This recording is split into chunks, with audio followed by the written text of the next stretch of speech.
나무는 어디에 심겨졌느냐에 따라서 그 나무의 가치와 운명이 결정이 됩니다. 예전에는 나무를 그냥 가볍게 생각했는데 이제 우리의 생활 수준이 높아지면서 나무를 얼마나 귀하게 생각해요. 그래서 이 돈이 많은 사람들, 특별히 재벌 같은 사람들은 저택을 지면은 반드시 그 조경을 또 정원 나무들을 잘 배치하게 되는데, 그것이 어떤 면에서 그의 자랑이고 또 고의일 수 있습니다. 그래서 그런 집에 나무가 심겨지는 것들은 다 좋은 것도 심겠지만은 일단은 거기에 심겨진 자체가 벌써 이야 참 이렇게 사람들이 부러워하게 돼요. 청와대에 심겨진 나무는 더더욱 말할 것도 없죠. 예. 그런데 같은 나무인데도 저 산골 꼭대기에 또 산 꼴짝에 이렇게 심겨진 나무들은 가치도 그럴거니와 또 요즘에는 갑자기 이 도시개발을 하면은 그런 나무들을 막 다 베가지고 땔감으로 쓰기도 하고 또 제목으로 쓰는 것도 물론 있지만은 퇴비로 또 사용하는 그렇게 수십 년을 자라가지고 그냥 어느 날 그렇게 되게 많아요. 그런데 이런 재벌집이나 이런 청와대나 좋은데 심겨진 나무들은 아무리 개발된다 할지라도 그건 또 다 싸가지고 옮겨서 다른 데 심게 되고 그렇단 말이죠. 네. 그래서 참 이 나무도 어디에 심겨지느냐가 중요한데, 세계적으로 수령이 가장 많은 1100년 된 나무가 캐나다의 밴쿠버에 있다고 합니다. 자리도 잘 잡았겠지만은 그 뿌리가 저 강변에 100m쯤 되는 그 강변에 뿌리를 내려가지고 뭐 아무리 가물어도 그 나무는 가문고 한 게 없이 독야 청청하는 나무처럼 잘 자라는 그런 나무가 있다는 것입니다. 우리가 나무뿐 아니라 사람도 어떤 직장에 심겨지느냐, 같은 5급 공무원이라 할지라도 이런 일반 시청이나 근무하는 사람과 또 청와대에 근무하는 사람은 똑같은 급수인데도 여러 가지 혜택이 다르다는 거예요. 그래서 그런 데 심겨지고 싶어서 얼마나 사람들이 애랬습니까? 일반 직장도 마찬가지입니다. 똑같은 이렇게 대학을 나와서도 중소기업 이렇게 다니는 사람과 대기업에 또 입사를 하는 사람들을 얼마나 대우가 달라요. 요 근래에도 우리 청년 하나가 대기업에 입사를 했는데 뭐 연봉부터 시작해서 이 복지 혜택 이런 것들이 얼마나 좋은지 말로 할 수 없다는 거예요. 그러니까 어디에 심겨지느냐, 사람도 중요하다는 겁니다. 우리 광고하셨지만은 지난주 금요일에 우리 교회에 CICA 국제학교 수료 예배를 했어요. 졸업 예배를 했는데 이번에 작년에는 이제 한 명이 뉴욕 주립대가 아니고 그렇죠. 뉴욕 주립대에 들어갔고, 이번에 졸업한 아이들은 이제 그야말로 5년 전부터 우리 교회에서 있었던 아이들이에요. 그 아이들이 하나는 미국의 미조리 주립대에 들어가고 또 하나는 미국의 조지 메이슨 대학에, 이제 미조리는 거기 간호학과로 들어가고 또 조지 메이슨은 회계학과로 들어가는데 이게 다 미국의 명문 대학들입니다. 이들이 그런 대학에 심겨지기까지는 다 하나님의 은혜의 뜰 5년 동안 창조국제기독학교, 우리 새하늘에게 부설된 그 학교에 심겨졌기 때문에 거기서 잘 자라나니까 그 학교에서 아무나 오라고 하지 않잖아요. 다 토플 시험도 보고 그 사람의 학교 생활이나 또 점수나 이 모든 걸 종합하고 그래서 입학 허가를 해주는 거라 이거예요. 근데 그 아이들이 이제 4년 동안 그 명문 학교에서 공부를 하고 나면 그 학교에 심겨지고 난 후에는 또 얼마나 이 글로벌 리더로 성장을 하겠습니까?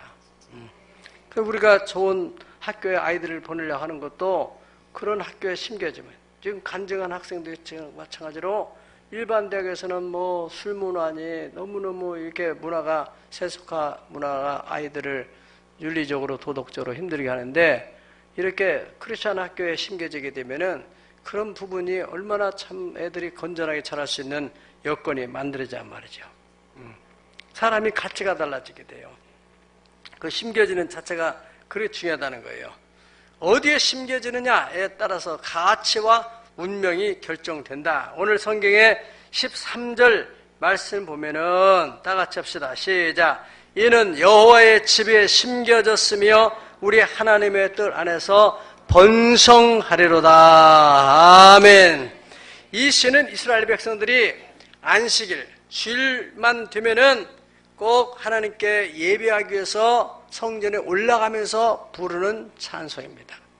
이 성전에 우리는 그냥 쑥 오지만은 이스라엘 백성들은 걸으면서 찬송을 하나님께 드리면서 성전으로 올라왔어요.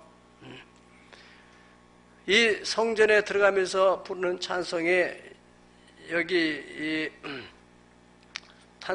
여기 오늘 10부터 시작해가지고 뒤에 계속해서 많이 나오게 되는데, 오늘 이 말씀은 특별히 안식일에 부르는 찬송입니다. 이것은 이 하나님의 집에 심겨진 사람이 얼마나 축복인가. 바로 여러분들이 이 주일에 다른 데 갈 때도 많겠지만은 그런 유혹을 뿌리치고 여기 와 있다는 자체가 하나님의 집에 심겨진 사람들이에요. 아멘.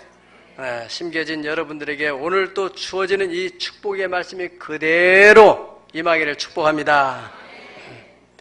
그리고 여기에 그렇죠. 아침에 주의 인자심을 나타내시며 밤마다 주의 성실하심을 베품이 좋으나이다. 하나님의 은혜를 받으면은 영적으로 기쁨이 충만하게 돼요. 그래서 은혜를 받은 사람은 아침은 아침대로, 저녁은 저녁대로 기대감 있는 거예요. 기대감 있는 아침, 또 기대가 있는 저녁. 그런데 이 은혜 없이 사는 사람들은 아침은 아침대로 오늘은 어떻게 사나, 저녁은 또 자고 나면 내일 아침은 또 어떻게 되냐. 그래서 아침에 일어나면 또 담배 피면서 또 하루를 시작하게 되고, 얼마나 세상 힘들면 그러겠어요. 여러분, 그래서 참 성경에서는 사랑하는 자여, 네 영혼이 잘 되면은 범사도 잘 되고 육신도 강건하게 되리라. 아멘. 건강이 또 얼마나 중요합니까? 제가 예전에 어느 분을 만났는데, 그분은 이 백혈구에 암이 생겨가지고 혈액암이라고 하는 그게 생겨서 이게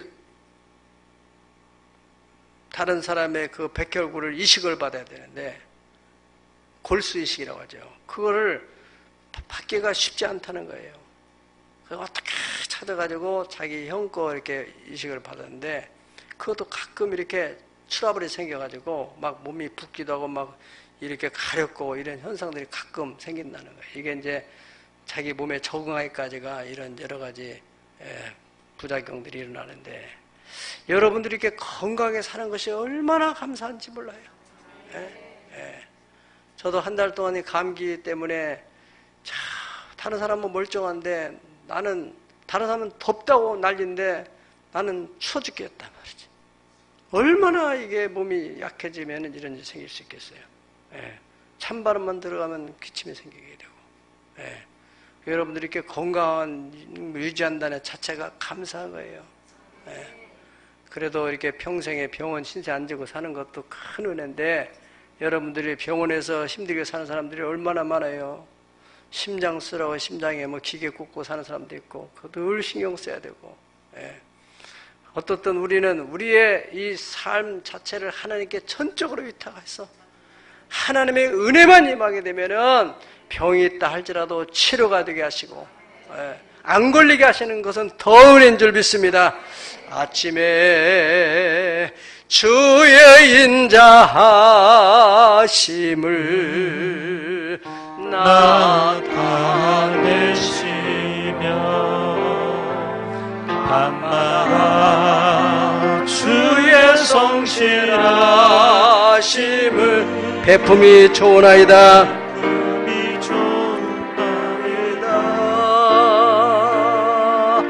여호와께 감사하며 주의 이름을 찬양 여호와께 감사하며 주의 이름을 찬양. 아멘. 예수 믿어도 예수 안 믿어도 잘 되는 사람들은 얼마나 많은데 주변에 그런 사람들이 있잖아요. 성경에도 마찬가지예요. 여기 오늘 본문에도 그랬잖아요. 7절에 악인들은 풀같이 자라고 악을 행하는 자들은 다 흥황할지라도 영원히 멸망하리라 그랬습니다. 성장이 일어나요. 성장이 일어나는데 풀같이 자란다고 했습니다. 여러분 요즘에 농사 짓는 사람들은 아시지만은 풀밭에 가보세요. 우리 박물관에 있는 사과밭도 안 들어가니까 비전센터 바빠가지고 다 거기다 집중하다 보니까 얼마나 풀이 많이 자라는지요. 막 습기 있죠. 따뜻하죠. 막 걷잡을 수 없이 자라는 거예요. 그리고 저 사람 예수 안 믿고 하는데도 저렇게 잘 되냐 뭐가 이렇게. 그런데 풀같이 자란다는 거예요. 그래서 한없이 자라는 것 같지만은 한번 찬바람에 불기 시작하면은 성장이 딱 멈추게 돼요. 그리고 서리가 한번 쏟아지면은 다 시들시들해가지고 다 말라버리고 마는 겁니다. 다 봄사에 때가 있다고 성경에 말했어요. 그 부러워할 필요가 없다는 거예요. 안식일에 하나님의 전에 나와서 하나님께 예배하는 사람들, 또 예배하고 놀러 다니고 이렇게 즐기는 사람들 보면 그걸 부러워하는 사람들, 그 어리석은 사람이에요. 그런 사람들 보세요. 이게 어떻게 자라요? 풀같이 자란다는 거예요. 흥왕할지라도 결국에는 영원히 멸망하리라. 그러나 하나님의 집에 심겨진 사람, 하나님의 집을 떠날 수 없는 사람, 늘 성전 중심적인 사람이에요. 성전 중심. 아멘. 네. 우리가 자기가 어디다가 마음을 두고 사는가, 성전 중심으로 사는지 회사 중심으로 사는지 다 물론 나름대로 가장 중요한 가치를 거기다가 마음에 두는 거거든요. 네. 우리가 지난주에도 말씀드렸듯이 그 이스라엘 백성들이 하나님께 향하는 마음을 정하지 못하고 있다잖아요. 현대인들이 불안한 것은 곧 마음을 정할 곳이 없어서 그렇단 말이에요. 네. 정말 예수를 잘 믿고 후손들이 잘 되는 사람들 가만히 보세요. 주일 성수하는 것 다 귀한 걸로 생각하고 성전 중심, 또 하나님 말씀 중심, 그것을 가치를 부여하는 거예요. 이건 귀한 거다. 그렇게 생각하는 거예요. 다른 것보다도. 우리가 성경에도 이렇게 광야 시대 하나님께서 성막을 짓고 이스라엘 백성들이 지파별로 동서남북으로 해가지고 세 지파씩 해서 딱 성전 중심으로 집을 지라고 했어요. 요즘에 그런 사람들이 쉽지 않지만은 그래도 있습니다. 직장 중심으로 주택을 움직이는 사람, 또 아이들 또 학교 중심으로 주택을 옮기는 사람도 있어요. 그러나 정말로 신앙이 올고 있는 사람들은 성전 중심으로 내가 하나님의 집을 가까이 해야 되니까 모든 것이 거기서부터 나오니까. 그래서 하나님과 관계만 잘 풀리면은 자녀 문제니 재정 문제니 다 해결할 수 있다. 그런 믿음을 가진 사람, 그게 바로 정통적인 신앙입니다. 여러분들이 그 믿음을 가지게 되면 반드시 여러분 당대에 하나님의 행복이 찾아오고 또 후대에 그 복이 유산으로 물려가게 될 줄로 믿습니다. 예수님께서 요한복음 12장 13절에 보면은 예수님께서 나귀를 타시고 이렇게 예루살렘 성에 입성할 때 군중들이 뭐를 가지고 왔어요? 종려나무 가지를 가지고 맞으러 왔다고 그랬어요. 종려나무라는 것은 번영과 승리를 상징하는 나무입니다.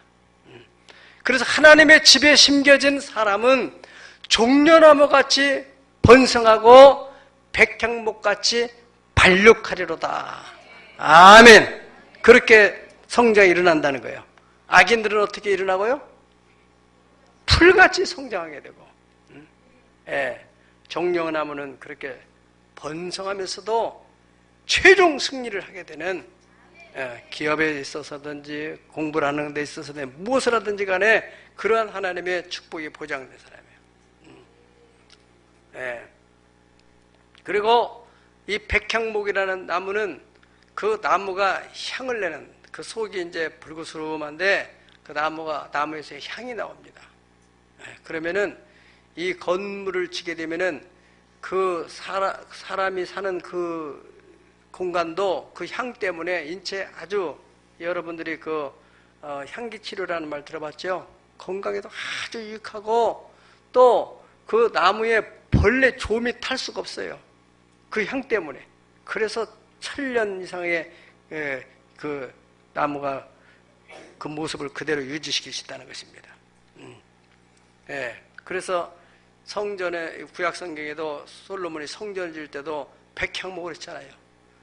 저는 어느 대통령한테 누가 별장을 이렇게 선물하려고 별장을 진 데를 제가 가봤어요. 나중에 이제 비리 문제가 생겨가지고 대통령이 그걸 안 받는다고 이제 퇴임할 때 주려고 했는데 안 받아가지고 그것을 이제 누구한테 팔았는데 그걸 이제 기도원으로 어떤 분이 쓰게 됐는데 거기랑 가봤어요.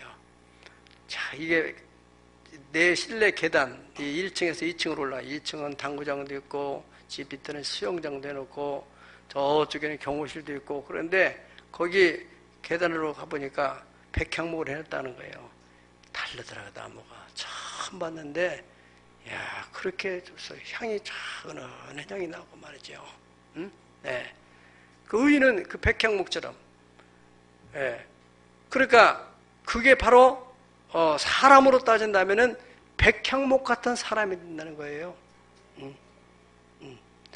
번성하는, 성장하는, 승리하는 사람이요. 또 백향목처럼. 그러니까 이걸 소위 다른 말로 표현한다면은 국가적인 인재. 다니엘이나 에스라, 느헤미야, 또 에스더, 모르드게 이런 사람들 보세요.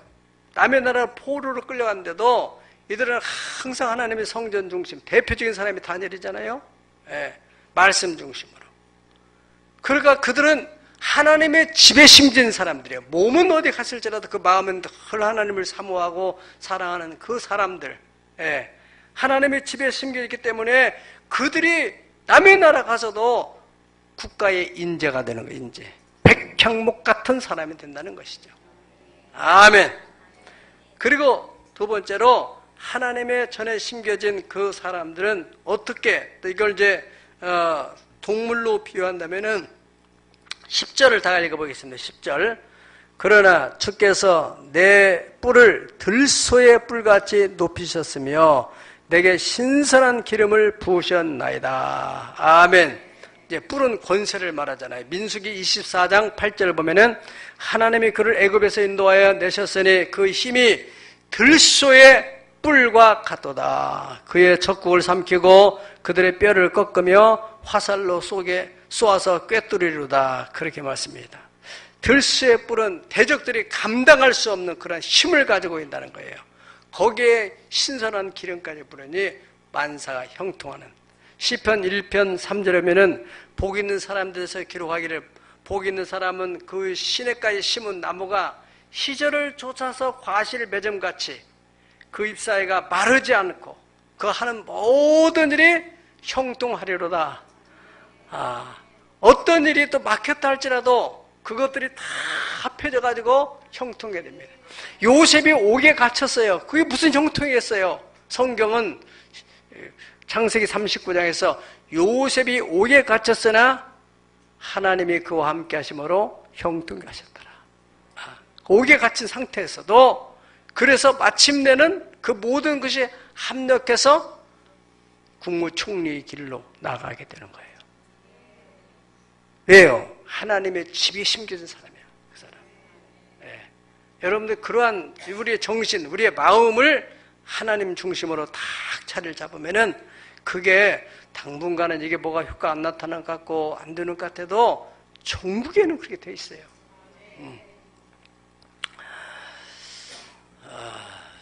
지난번에 우리가 연합회 목사님들이 함께 대구를 갔는데 대구에 거기 사신 분들은 아시겠지만 서연교회라고 하는 유명한 교회가 있습니다. 거기에 대리석으로 아주 잘된 이 예배당이 그런 저는 그 이야기를 옛날에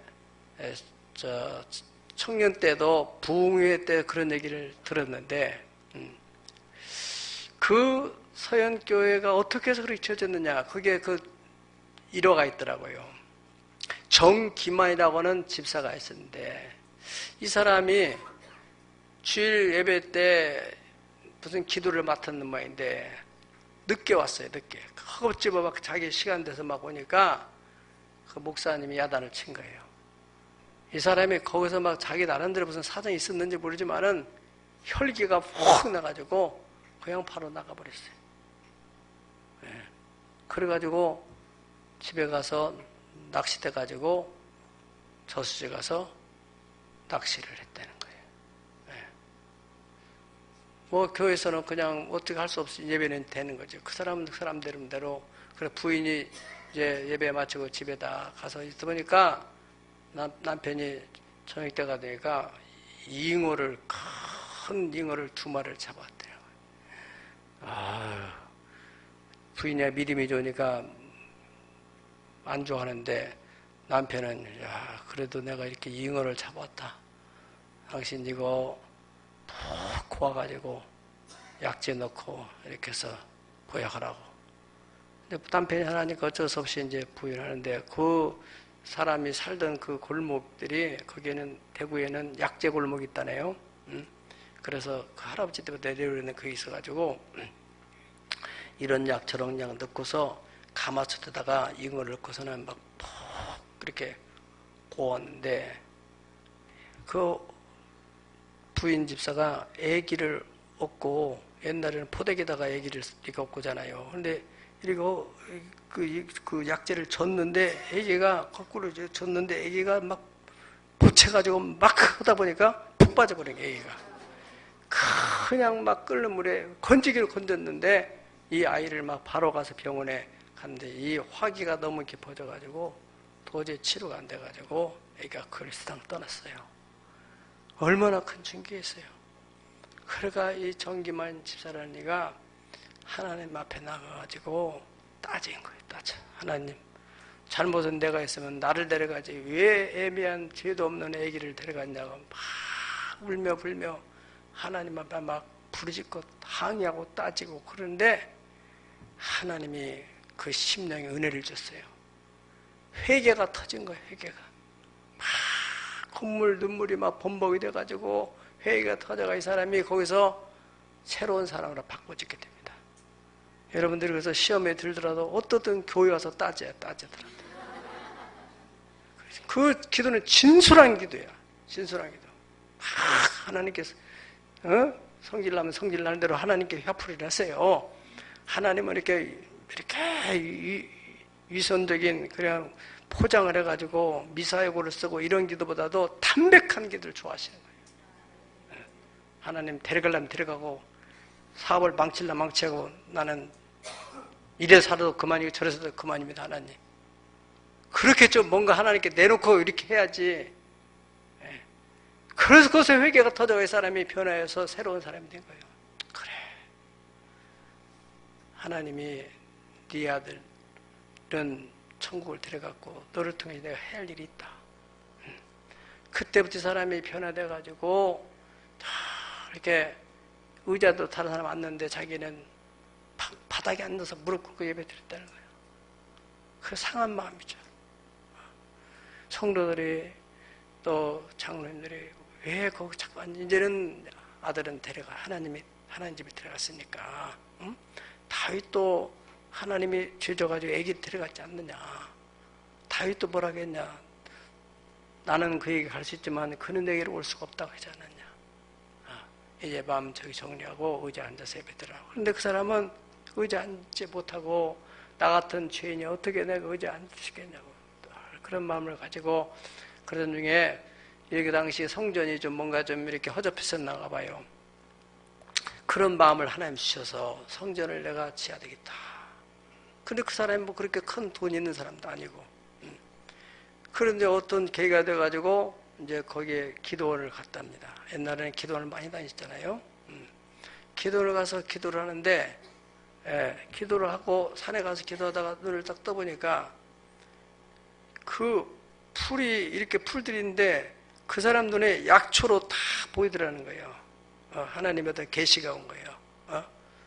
이거를 그 약의 특효약이다. 그 당시에 흑사병이 만연했는데 그 흑사병 약이 이게 특효약이다. 어디서 소리를 들리는데 이게 뒤로 돌아봐도 없고, 위로 봐도 없고, 눈을 감으면 또 그런 소리가 들리고 눈을 떠서 보라고 하는데 그냥 거 보니까 풀들인데 그게 바로 그 약이라는 거예요. 그래가지고 이 사람이 이제 약재 옛날에 했던 사람이니까 그걸 해가지고 이제 흑사병 걸린 사람에게 일단 줘봤다는 거예요. 그냥 낫더라는 거예요. 그래가지고 그때부터 그 소문이 나가지고 흑사병 걸린 사람들이 막 모여들어가지고 얼마나 막 돈이 넘치나는지 돈을 저녁에는 셀 수가 없을 정도로 피곤해가지고 먼저 11조 주먹으로 이렇게 뭉치대고 나머지는 또 이렇게 모아놓고 감당할 수가 없을 정도로 돈이 막 쌓이는 거예요. 그래서 자기가 마음속에 성전을 짓는데 내 혼자 지면은 이것도 덕이 안 되니까 좀 미리 있을 만한 집에다가 이렇게 돈을 뭉태기를 갖다가 밤에 던져놓으면은 이 사람도 어느 정도 헌금이라도 같이 참여하면 좋겠다. 근데 밤에 던져놓으니까 아무도 모르잖아요. 그런데 사람들이 전혀 아무 일도 없었던 것처럼 헌금을 하더라는 거예요. 할 수 없이 자기가 다 해가지고 그 어마어마한 예배당을 졌다는 실화입니다. 실화. 이 하나님의 집에 심겨지게 되면은 이런 기이한 일들이 생겨요. 이거는 여러분 소설도 아니고 신화도 아닙니다. 가서 대구 서연교를 여러분 인터넷에 검색할 수도 있고 지금은 전부 다 이 정보가 노출돼서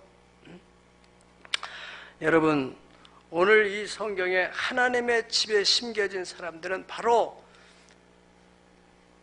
백향목같이 그렇게 발육을 하게 된다. 아주 극상품 나무처럼. 그리고 들소뿔같이 힘있게 하나님이 번성하도록 형통케 하신다고 했습니다. 마지막 세 번째로 하나님의 전에 심겨진 사람은 노년을 보장시켜줘요. 노년 보장받는 데 있어서 오늘 14절 15절 다 같이 한번 읽어봅시다. 시작.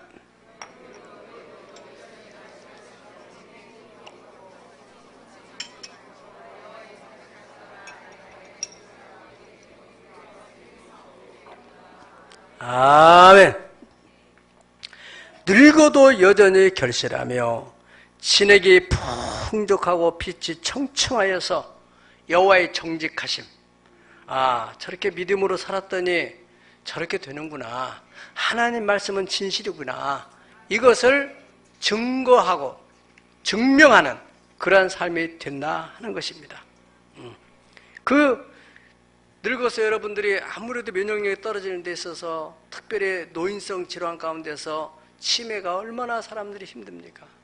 자기도 힘들고 주변 사람들도 힘들고 치매 걸리면 너무 힘들잖아요. 절대로 치매 걸 일이 없습니다. 성전 가까이 하나님의 집에 심겨진 사람들은 치매 걱정하고 노인성 질환부터 하나님의 노후 보장을 확실히 해야 되겠다. 늙어도 결실하고 진액이 충족하고 빛이 청청하여서 하나님의 정직함을 드러낸다고 하지 않습니까? 그 대표적인 인물이 이 역대상 29장 28절 가면은 다윗이 바로 그런 축복을 받은 사람이에요. 다윗. 시작. 그가 나이 많아 늙도록 부하고 존귀를 누리다가 죽음에 그 아들 솔로몬이 대신하여 왕이 되니라. 여기가 나이가 많아서 늙도록 건강이 보장되고 또 부귀가 보장되고 존귀한 사람들이 명예스러운 존경받는 사람으로 자리를 잡고 그 모든 그 축복을 다음 세대 자녀들이 계승할 수 있도록 하나님이 4가지의 복을 보장해 주셨어요. 다윗의 신앙 하면은 다윗은 항상 하나님의 성전에 대해서, 그래서 그가 왕이 됐을 때도 버려진 법궤를 찾아오잖아요.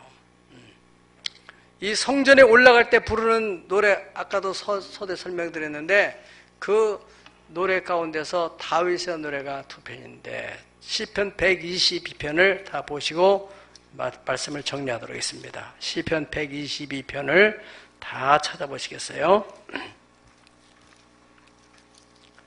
시편 122편. 네, 여기는 이제 성전에 올라가면서 부르는 노래라고 이렇게 딱 120편에서부터 이렇게 쭉 나와 있죠. 예, 뒤에 이제 134편까지 이렇게 계속되는데 여기 이제 다윗의 시라고 딱 써 있습니다. 120편에 사람이 내게 말하기를 여호와의 집에 올라가자 할 때 내가 기뻐했다 그랬습니다. 아무리 바쁘고 이런 중에도 하나님의 성전에 올라가자. 누가 그런 말 하면은 그 사모함이 있기 때문에 기뻤다고 그래요. 여러분 우리 자신 한번 생각해 보세요. 누가 성전에 갑시다. 봉사합시다. 전도합시다. 그러면 기쁜 마음이 일어나는지, 쇼핑 가자. 빅세일 한다. 거기에 기뻐하는지, 등산 가자. 어디 놀러 가자. 그게 기쁜지 우리 자신 한번 잘 점검해 보세요. 다윗의 마음은, 하나님의 집에 심겨진 이 사람의 마음은 바로 누가 그런 말 하면 그래서 예루살렘아 우리의 발이 네 성문 안에 섰도다 그랬습니다. 내 발이 바로 성문 안에. 예루살렘아 너는 어찌 그리 잘 짜진 성읍같이 건설되는가. 지파들 곧 여호와의 지파들이 여호와의 이름에 감사하려고 이스라엘의 전례대로 그리로 올라가는도다. 우리도 그렇고 이 집도 그렇고 저 집도 그렇고 그 당시에는 지파별로 하지만은 지금은 가족별로 셀별로 이렇게 교회로 올라가는 그런 것을 그렇게 좋게 보는 거예요. 좋게. 예. 왜요? 하나님을 사랑하니까. 예. 거기 바로 그 하나님의 성전에는 뭐가 있어요? 심판의 보좌를 터세냈고 다윗의 집의 보좌다. 이게 왕권의 복이라는 거예요. 다윗과의 맺은 언약은 왕가를 이루는 복이 약속을 했거든요. 예. 그러니까 하나님께서 그런 세상의 권세와 지위를 높여주네요. 예. 하나님을 잘 섬기는 가정의 후손들, 그 우리가 명문가에 대한 언약의 말씀드렸잖아요. 여호와를 경외하며 그 계명을 즐거워하는 자는 후대가 강성하며, 그건 바로 하나님께서 그런 권위, 머리가 들지라도 꼬리가 되지 않게 하시고 위에 있을지라도 밑에 내려가지 않게 하시고 남에게 꾸어줄지라도 꾸임받지 않도록 하나님이 권세적으로나 경제적으로 다 보장을 해주겠다는 말씀, 그 말씀이 바로 이 말씀입니다. 그래서 자기가 그런 경험을 가지고 사람들에게 예루살렘을 위하여 평안을 구해라. 예루살렘을 사랑하는 자는 형통하리로다. 예루살렘 오늘날 말하는 교회를 말하는 거예요. 교회가 평안을 위해서. 분란을 일으키는 사람이 아니고 분란이 일어난다 할지라도 화목을 만드는 사람. 어떻게 교회는 평안해. 하나님의 평강이 주장하는 교회가 되도록. 가정도 마찬가지죠. 평안하여야 든든히 서가는 것입니다. 평안하도록 기도하고 또 예루살렘을 사랑하는 사람은 형통하게 되는데 그 성 안에 평안이 있고 그 성은 바로 그 집안에 평안이 있겠다는 거예요. 하나님의 교회의 평안을 구하는 사람은 그 집에 바로 평안이 깃들게 되고 그 궁중에 그 집에 바로 형통함이 있을지어다. 그 사업장에 형통함이 있을지어다. 아멘. 내가 내 형제와 친구를 위하여 이제 말하리니 내 가운데 평안이 있을지어다. 뭐함으로? 예루살렘을 사랑함으로, 하나님의 집에 심겨짐으로.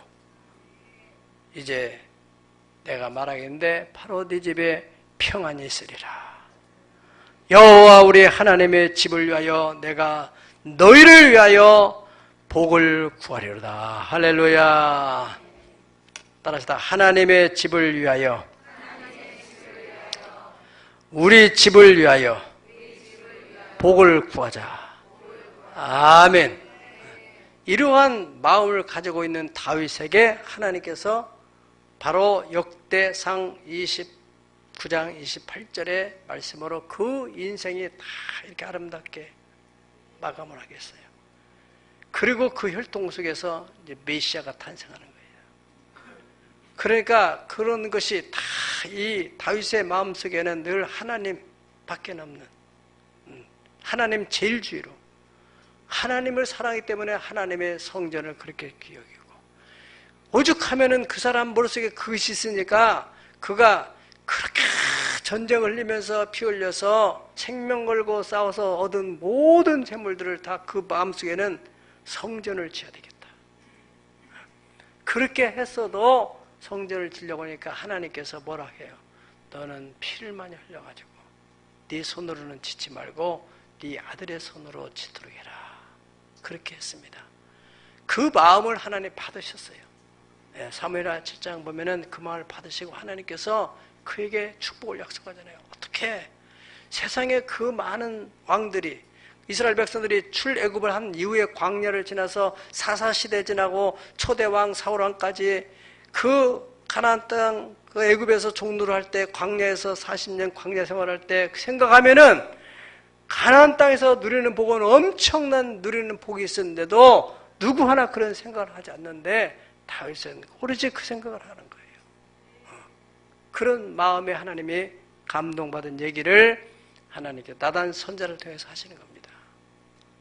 그래서 다윗에게 이 축복을 허락하게 되는 거예요.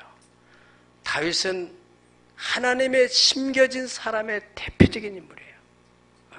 사랑하는 여러분, 꼭 사람, 나무도 마찬가지듯이 어디에 심겨지느냐에 따라서 그 사람의 가치와 운명이 결정됩니다.